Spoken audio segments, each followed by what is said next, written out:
महाराज दशरथ, आप हमारे आश्रम पर आए हुए हैं। न घोड़ा, न पालकी, न सेना, न लश्कर, कुछ नहीं। आप नंगे पैर हमारे आश्रम पर चलकर आए हुए हैं। लेकिन मैं देख रहा हूँ आपके चेहरे के ऊपर ये उदासी के चिन्ह कैसे नजर आ रहे हैं। गुरु ग्रह गए तो तुम ही पाला, चरण लागी कर विनय विशाला। महाराज चरणों को प्रणाम किया, उनके अतिबंधन किया। हे गुरुदेव, मैं क्या चाहता हूँ, आप मेरे मन की अभिलाषा जानते हैं। महाराज दशरथ, आप क्यों उदास हैं? उदासी का कारण बताइए। क्योंकि ईश्वर ने तुम्हें सब कुछ दे रखा है, उसके बाद भी ये उदासी आपके चेहरे के ऊपर अच्छी नहीं लगती है। इसलिए आप अपना वृत्तांत हमें कहे सुनाएं। हे कृपा सिंधु कृपा कर दो। महाराज ने कहा, हे गुरुदेव, हे भगवान, हे स्वामी, हे कृपा सिंधु कृपा कर दो, बस इतनी विनय हमारी है। सिंधु कृपा कर दो, बस इतनी विनय हमारी है। कृपा सिंधु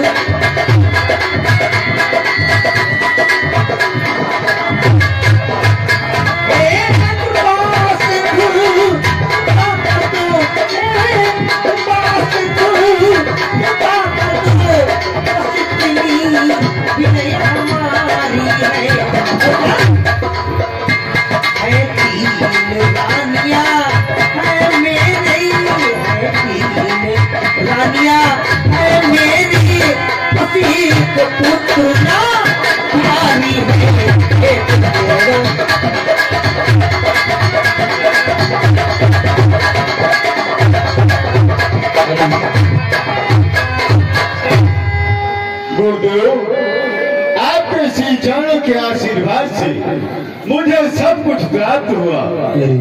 अयोध्या सा राज्य, अयोध्या सा विशाल राज्य मुझे मिला।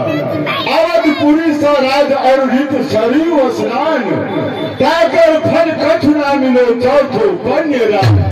चांद चढ़ो सूरज घटो दीपक जले हजार, जिस घर में पुत्र रत नहीं वह घर निपट अंधियार। बूढ़ी आंखों का सहारा, बूढ़ी आंखों का सहारा हाथ की लाठी है, जो अंधेरे अर्क वक्त में दीपक दिखाती है। बात मरने के मेरे पितरों को दे जलदान, आज तक हासिल न हुई गुरु और मां संतान। जब निकलते ही दिया रघुवंश का बुझ जाएगा, महल दशरथ का बसेरा भूत का बन जाएगा। मानो खजाना घर दिया तो क्या दिया, बेटियों का ताज सर पे रख दिया तो क्या दिया, नूर बिन आंखें दिया तो क्या दिया, गैर के खातिर अमानत रख दिया तो क्या दिया। गुरुदेव, गुरुवर कर चुका विवाह तीन, सुंदर सुंदर तीन पठानियां राजमहलों में है। गुरुदेव, गुरुवर कर चुका विवाह तीन, फल जिसका अब तक मिला नहीं है। चौथापन आने वाला है, प्रबल अभी तक खिला नहीं। न जाने कैसा है भविष्य जो अब तक प्रभु अंधेरा है। मैं निर्बल होता जाता हूँ, उस प्रबल दुख ने घेरा है। गुरुदेव, आप ही विचार कीजिए भगवान, वो जलधर भी क्या जलधर है, जल ही से जो संपन्न हो। और तरवर भी क्या तरवर है, जिसमें फल ही उत्पन्न न हो। गुरुदेव, उपाय वही हो अब, जो चित्त प्रफुल्लित हो जाए, आंखों में भी आए प्रकाश, आत्मा आनंदित हो जाए। कम से कम एक पुत्र होता, कम से कम एक पुत्र होता, जिससे रघुवंश बढ़े अपराध, पितरों को भी तर्पण पहुँचे और आगे नाम चले अपना। गुरुदेव, कम से कम एक पुत्र होता, जो अयोध्या के विशाल सिंहासन पर बैठकर अपने को राजा कहलाता, प्रजा का पालन करता, आपके श्री चरणों की सेवा करता। कुछ सब गुरु सुनाय, कहीं वशिष्ठ बहु समझाय। महाराज दशरथ, चिंता करना आपका उचित है और अनुचित भी है, क्योंकि एक राजा को अपना धैर्य नहीं खोना चाहिए। तुम्हारे गृह में कोई संतान नहीं है, एक ग्रांड तुम्हें बार बार आग्रह करती है और निवेदन करती है कि इसके बाद इस विशाल सिंहासन पर कौन विराजमान होगा और कौन बैठेगा, हमारी प्रजा का लालन और पालन कौन करेगा। लेकिन हुए सुत चाही विदित भगत भाई, मनुष्य को अपना धैर्य नहीं खोना चाहिए। आप पुत्र के लिए लायक हैं कि हमारे गृह में कोई संतान नहीं है, हमारे मरने के बाद इस विशाल सिंहासन पर कौन विराजमान होगा और कौन यहाँ का प्रजा के लालन और पालन में शक्ति देगा। लेकिन जरा विचार करो, अगर पुत्र न हो मनुष्य के जीवन में तो पहला दुख होता है, और पुत्र हो जाए उसके बाद वो समाप्त हो जाए तो मनुष्य को दूसरा कष्ट होता है, और पुत्र होकर जीवित रहे और नाना प्रकार के दुष्कर्म करने लगे तो मनुष्य को अति कष्ट होता है। इसलिए आप कह रहे हैं कि हमारे बाद हमारे नाम को कौन चलाएगा। और महाराज दशरथ, हमारा एक विचार है, क्योंकि जो भी अभी तक तुम्हारे पूर्वज हुए, राजा हुए, उन्होंने अपना नाम स्वयं चलाया है, उनके पुत्रों ने नहीं चलाया है। क्योंकि चिता हम जिसको कहते हैं वो मुर्दे को जलाती है, बड़ी है इसलिए चिंता कि जी तो जी को खाती है। हो जाए अगर पुत्र का पुत्र तो मूंग है छाती पल करता, राजन तुम्हारा मिथ्या विचार, पुत्रों से नाम नहीं चलता। प्रहलाद आदिकों का क्या पुत्रों ने नाम चलाया है? स्वयं अपने आप यश करके खुद अपना नाम बढ़ाया है। और फिर राजन, चिंता करना उचित भी है और अनुचित भी। और फिर राजा को किसी प्रकार की चिंता नहीं होनी चाहिए। और राजन, मैं एक बात और आपसे कहना चाहता हूँ, चिंता करना है नहीं, चिंता करना है नहीं, चतुरों का कर्तव्य आप प्रकट हो जाएगा, जो होगा हो तब भी।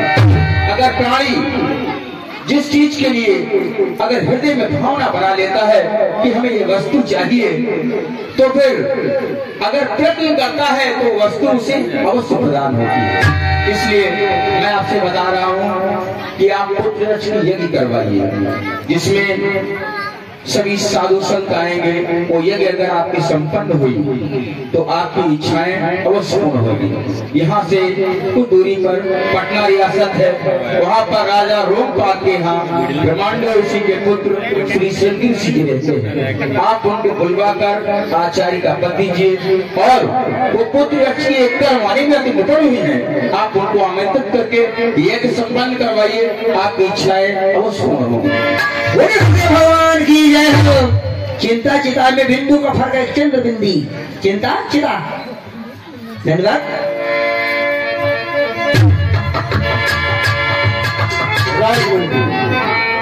दूध को भेजकर और संगीत को सीधे बुलाया जाए। क्या महाराज? महाराज दशरथ ने कहा जाओ श्रृंगी ऋषि को आमंत्रित करके ले आओ। ब्रह्मांड से पुत्र श्री श्रृंगी ऋषि है और संतान के लिए व्याकुल है, और कह रहे हैं कि हमारे अगर ग्रह में संतान नहीं होगी तो इस अयोध्या का सिंहासन निराश है, वहाँ राजा इनके मरने के बाद कौन बनेगा। इसलिए एक पुत्र की यज्ञ करवाना चाहते हैं, जिसमें आपको आचार्य का पद दिया गया हुआ है, और पुत्र की यज्ञ करवाने में आप निपुण भी है। इसलिए हमारी तरफ से नम्र निवेदन है आपसे कि हमारे महाराज दशरथ की अभिलाषाओं को पूर्ण कीजिए, एक कार्य संपन्न कराइए। वशिष्ठ जी, ये कार्य तो आप ही कर सकते थे। हाँ, करा सकता था, लेकिन कार्य जिनके हाथों से होना है उन्हीं के हाथों से होगा, क्योंकि ये तो सब लीला प्रभु की है। ठीक है, पूजा की सामग्री तैयार की जाए। महाराज दशरथ, पूजा की सामग्री सभी एकत्रित की जाए, और सरजू मनोरमा मध्य भाग में अखौड़ा नामक का आश्रम है, वहाँ पर यज्ञ होनी है। सारी पूजा की व्यवस्था वहाँ पर होगी, वही यज्ञ होनी है। अयोध्या में सरयू मनोरमा के मध्य भाग में मखौड़ा नाम का स्थल बड़ा प्रसिद्ध है। आप लोग कभी जाए?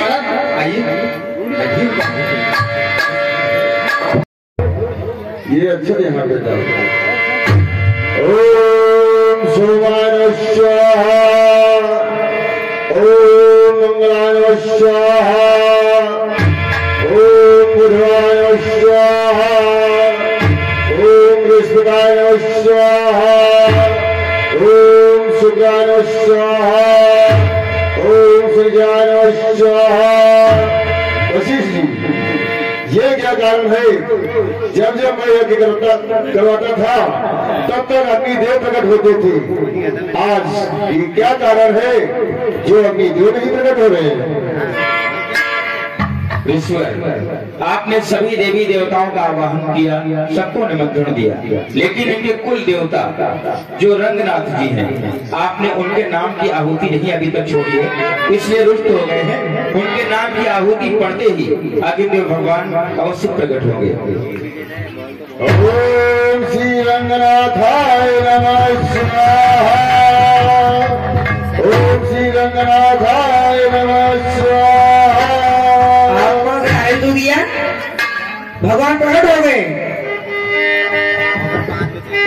भगत सहित मुनि आहुति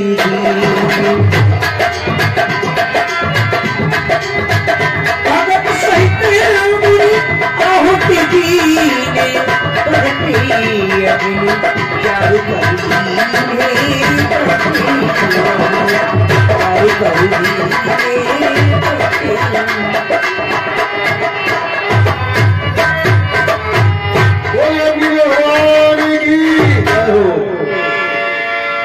जो वशिष्ठ को हृदय विचारा, सकल